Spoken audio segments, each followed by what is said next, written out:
America ने Yemen में हवाई हमला कर हूती के बड़े कमांडर को मार डाला है।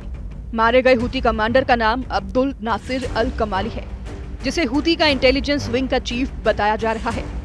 इस बीच प्रेसिडेंट ट्रंप ने ईरान के साथ परमाणु डील के लिए ओमान में होने वाली बैठक की जानकारी दी है। उधर ईरान के सुप्रीम लीडर अली खामनेई ने खाड़ी के 6 देशों को धमकी दी है। अली खामनेई ने कहा है कि जो देश अमेरिका को हमले के लिए जमीन और हवाई क्षेत्र इस्तेमाल करने देगा, उसे ईरान नहीं छोड़ेगा। खामनेई की धमकी के बाद तुर्की के राष्ट्रपति एर्दोआन भड़क गए हैं। सुपर पावर के जंगी जेट लाल सागर से उड़ते हैं, यमन में मंडराते हैं, हूती पर बम बरसाते हैं। बारूदी धमाके से धरती फटती है, तबाही मचती है, मगर जैसे ही धमाके का शोर थमता है, जवाबी हमला इससे भी जोरदार होता है। हूती की मिसाइलें उड़ने लगती हैं। रॉकेटबाज ऐसा करारा जवाब देते हैं कि अमेरिका और इजराइल दोनों सहम जाते हैं। दुनिया की सबसे ताकतवर लीडर ट्रंप के लिए ये युद्ध भी मुसीबत बनता जा रहा है।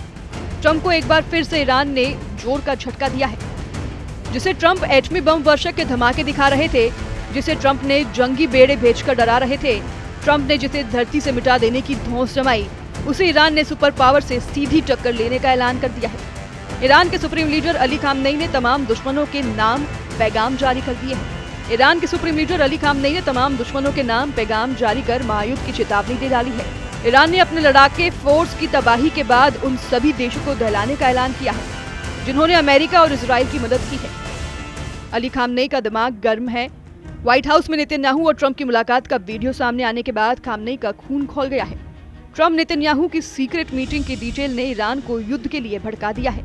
नेतन्याहू के साथ मुलाकात के दौरान ट्रंप ने एक ऐसी बात कह दी जिससे बातचीत के बजाय युद्ध का माहौल बन गया है। एक तरफ अमेरिका ईरान समर्थक हूती लड़ाकों पर बमबारी रोक नहीं रहा, दूसरी तरफ ईरान की बर्बादी का प्लान सुनकर ईरान युद्ध के मूड में आ गया है। यूएस एयरफोर्स ने ईरान पर एटमी प्रोग्राम को लेकर डील का प्रेशर बनाने के लिए हूती लड़ाकों पर हमले जारी रखे हुए हैं। अमेरिकी सेना की सेंट्रल कमांड ने यमन की राजधानी सना हवाई हमले के वीडियो रिलीज किया है। मीडिया रिपोर्ट्स के मुताबिक अमेरिकी हमले में 69 लड़ाके मारे गए हैं। ट्रंप ने नेतन्याहू से मुलाकात में साफ किया है कि ईरान अब बेहद खतरनाक हो चुका है। अगर ईरान ने एटमी डील नहीं की तो हालात परमाणु युद्ध तक के बन सकते हैं, जिसके बाद ईरान ही नहीं खाड़ी के कई मुल्क खाक में मिल सकते हैं। ट्रंप ने दावा किया है कि ईरान को एटमी डील के लिए वो मजबूर कर देंगे। उधर अमेरिका के राष्ट्रपति डोनाल्ड ट्रंप ने कहा कि हमारी ईरान के साथ सीधी बातचीत करने की शुरुआत हो चुकी है। ये शनिवार को शुरू होगा। हमारी एक बहुत बड़ी बैठक है और हम देखेंगे कि क्या हो सकता है। और मुझे लगता है कि हर कोई इस बात पर सहमत है कि सख्ती करने की तुलना में सौदा करना बेहतर होगा। और लड़ाई ऐसी चीज नहीं है जिसमें मैं शामिल होना चाहता हूँ। और सही बताऊं तो इजराइल भी नहीं चाहता अगर वो इससे बच सकते हैं। इसलिए हम देखेंगे कि क्या हम इससे बच सकते हैं।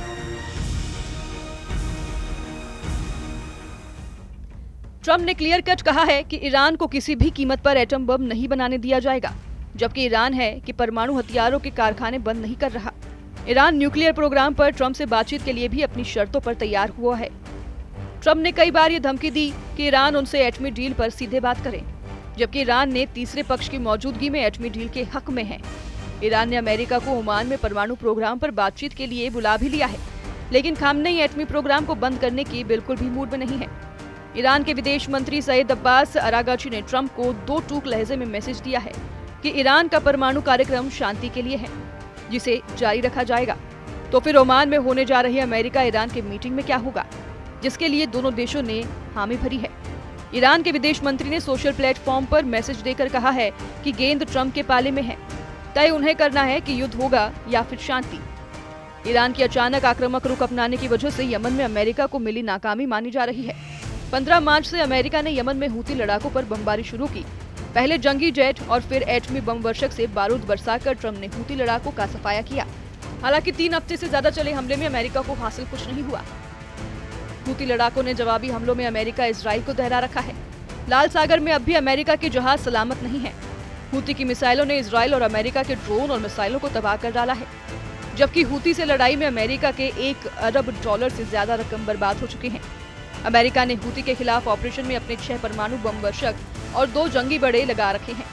अमेरिका दावा कर रहा है कि अब तक हूती के 80 टॉप कमांडर मारे जा चुके हैं। हालांकि हकीकत में अब तक Houthi chief Abdul Malik Houthi को अमेरिका छू तक नहीं पाया है। हुती चीफ की बात तो दूर है, सुपर पावर के हाथ अब तक हुती प्रवक्ता याह्या सिर्री भी नहीं लगा है। असलियत में अमेरिका को हवाई हमले में कुछ खास कामयाबी नहीं मिली है, जिसे देखते हुए ईरान भी अटैक मोड में आ चुका है। सुप्रीम लीडर अली खामनेई ने तो अमेरिका से दोस्ती निभाने वाले 7 मुसलमान देशों के लिए धमकी भरा पैगाम भेज दिया है। रॉयटर्स की रिपोर्ट के मुताबिक ईरान ने इराक, कुवैत, संयुक्त अरब अमीरात, कतर, तुर्की और बहरीन को संदेश भेजा है। ईरान ने कहा है कि अगर ये देश अमेरिका को अपनी जमीन या हवाई क्षेत्र इस्तेमाल करने की इजाजत देते हैं तो ईरान इसे अपने खिलाफ युद्ध मानेगा। खामनेई के मैसेज से ये भी साफ है कि ईरान युद्ध के लिए तैयार हो चुका है। पड़ोसी देशों ने अमेरिका की मदद नहीं की तो ईरान सुपर पावर को युद्ध हरा भी सकता है। खामनेई अच्छी तरह जानते हैं कि तुर्की को छोड़ सभी देश अमेरिका के पक्के दोस्त हैं, लेकिन एर्दोआन वो लीडर है जहां फायदा दिखेगा उसी खेमे में खड़े रखेंगे। इसलिए ईरान ने तुर्की को पहले ही वार्निंग दे दी है। मगर संयुक्त सेनाओं के आगे ईरान कैसे टिकेगा? ईरान की सीक्रेट पावर क्या है? नेतन्याहू ने जो प्लान ट्रंप को सुझाया है, अगर वो लागू हुआ तो ईरान को भारी नुकसान हो सकता है। नेतन्याहू ने ईरान पर लीबिया मॉडल लगाने का आइडिया ट्रंप को दिया है। लीबिया ने साल 2003 में अपने एटमी प्रोग्राम खत्म कर दिए थे। लीबिया के न्यूक्लियर उपकरणों को दूसरे देश में भेज दिया गया था। असल में लीबिया के न्यूक्लियर प्रोग्राम की शुरुआत होती उससे पहले ही तालाबंदी करवा दी गई थी। वहीं ईरान एटम बम बनाने के लिए कई सालों से जी तोड़ लगा हुआ है। ईरान ने अंडरग्राउंड एटमी तहखाने बना रखे हैं। ईरान के कई एटमी साइटें अब भी दुनिया को पता तक नहीं है। ऐसे में लीबिया मॉडल से ईरान पर कंट्रोल करके भी सिक्योरिटी की गारंटी नहीं है।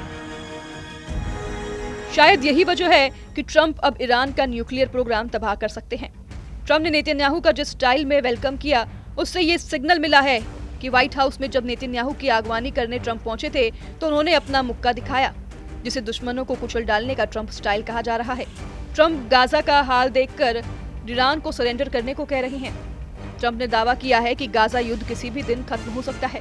उधर ट्रंप का दावा है कि मैं गाजा युद्ध का अंत चाहता हूँ। मुझे लगता है ये दिन ज्यादा दूर नहीं। बंधक संकट अभी भी है, जिन्हें बाहर निकालने की कोशिश जारी है। हमने बहुत से बंधकों को निकाला है, लेकिन इसमें समय लगेगा। बहुत लंबा इंतजार नहीं करना होगा। इजराइल ने आधे से ज्यादा गाजा पर कंट्रोल कर लिया है। गाजा में इजराइल सेना खंडहरों की सफाई कर साफ मैदान बना रही है। कब्जे वाले पूरे इलाके में इजराइल सिक्योरिटी जोन बनाकर बड़ी सेना तैनाती करने जा रही है। नेतन्याहू ने व्हाइट हाउस में एक बार फिर दोहराया है कि गाजा में ट्रंप रिवेरा बनाया जाएगा। ईरान के विरोध के बाद भी हमास को पूरी तरह से सफाया किया जाएगा। इन सब के बीच इजराइल के पीएम नेतन्याहू ने कहा कि हम लंच के दौरान भी कुछ देशों के बारे में बात कर रही हैं। मैं अभी उनके बारे में नहीं बताऊंगा, जो कह रही हैं आप जानते हैं। अगर गाजा के लोग जाना चाहते हैं तो हम उन्हें अपने साथ लेना चाहते हैं, और मुझे लगता है कि यह सही काम है। गाजा को दोबारा बनाने में कई साल लगेंगे। इस बीच लोगों के पास एक विकल्प हो सकता है। राष्ट्रपति के पास एक विजन है, दूसरे देश उस विजन पर प्रतिक्रिया दे रहे हैं। हम इस पर काम कर रहे हैं। मुझे उम्मीद है कि हमारे पास आपके लिए अच्छी खबर होगी। ईरान और उसके लड़ाका आर्मी के साथ नेतन्याहू और ट्रंप ने एर्दोआन की चालबाजी पर भी चर्चा की है। नेतन्याहू ने सीरिया में तुर्की की सैन्य तैनाती और सैन्य अड्डा बनाए जाने को इजराइल के लिए एक खतरा बताया है। प्रेसिडेंट ट्रंप से नेतन्याहू ने अपील की है कि एर्दोआन की साजिशों का खात्मा जल्द किया जाए। नेतन्याहू ने ट्रंप से ये भी अपील की है कि तुर्की को किसी भी कीमत पर F-35 जेट नहीं बेचे जाएं। ब्रिटेन के मिडिल ईस्ट आई ने बताया है कि नेतन्याहू ने तुर्की को F-35 multi role fighter jet बेचने के खिलाफ अमेरिकी विदेश मंत्री मार्को रूबियो से बात की है। रिपोर्ट के मुताबिक बेंजामिन नेतन्याहू पिछले 2 महीने से अमेरिकी विदेश मंत्री से गुजारिश कर रहे हैं। इससे पहले मार्च में फॉक्स न्यूज ने अपनी रिपोर्ट में बताया था कि ट्रंप तुर्की को F-35 फाइटर जेट बेचने जा रहे हैं, जिसकी एक शर्त रखी गई थी कि तुर्की रूसी एयर डिफेंस सिस्टम S-400 को हटाए, जिसकी खरीद के बाद ही ट्रंप ने जेट की डिलीवरी रोक दी थी। अब एक बार फिर जैसे ही एर्दोआन F-35 जेट हासिल करने के करीब दिख रहे हैं, इजराइल की टेंशन बढ़ गई है। तुर्की ने सीरिया में तख्तापलट के बाद जिस तरह से सैन्य विस्तार किया है, जिस तरह तुर्की सैन्य अड्डे बना रहा है और सीरिया के लड़ाका ग्रुप्स को गठजोड़ बढ़ा रहे हैं, नेतन्याहू के लिए सिरदर्द बनता जा रहा है। नेतन्याहू जानते हैं कि तुर्की से टकराना इजराइल के लिए आसान नहीं। एर्दोआन के पास एटम बमों की भी भरमार है। नेटो देशों के सदस्य तुर्की के पास अमेरिका के दिए 100 एटम बम हैं। वहीं इजराइल के पास कुल 90 परमाणु हथियार होने की जानकारी दी जाती है। तुर्की हाईटेक वॉर में भी इजराइल से कमजोर नहीं। तुर्की के ड्रोन दुनिया में सबसे घातक माने जाते हैं। ऐसे में अगर अमेरिका ने एर्दोआन की नकल जल्द नहीं कसी तो ईरान से पहले तुर्की ही इजराइल को फोड़ डालेगा। एर्दोआन के इरादों को भांप चुके नेतन्याहू चाहते हैं कि ट्रंप जल्द से जल्द तुर्की को सीरिया छोड़ने का ऑर्डर रिलीज कर दें। तय ट्रंप को करना है कि किस फ्रंट पर बात करेंगे, किस फ्रंट पर बम बरसाएंगे। वहीं ईरान ने अपने युद्ध की तैयारी का ट्रेलर 6 मुस्लिम देशों को धमाका कर दे दिया है। Bureau report, news 18।